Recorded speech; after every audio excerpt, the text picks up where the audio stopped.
I fly drones for a living.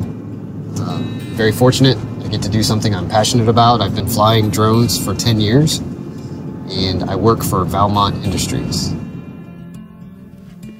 Northwest Texas today on a utility pole inspection, where we will be using this new M300. Our inspections require that we check each one of these structures going down the line. With that being, the total count is more than 2,000, covering 12,000 square miles. It's a lot of work, but we can do it in a lot less time than a traditional method. With the increased zoom and the higher resolution, I believe that we'll be able to find smaller defects.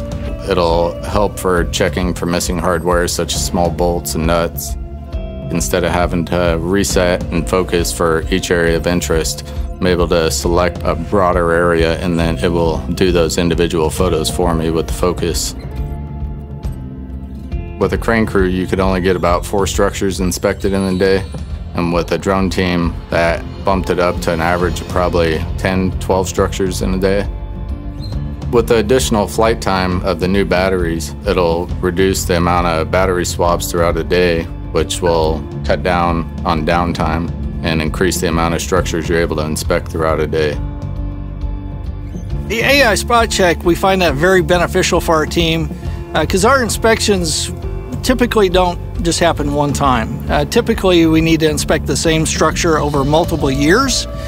So that allows us to perform the same flight again.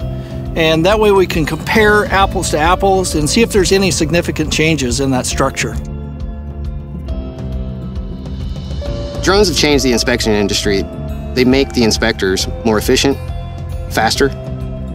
I love doing it. It's allowed me to spend more time with my family. Very excited to see the M300 in our fleet. The M300 has changed everything as far as what we're able to do and when we're able to do it.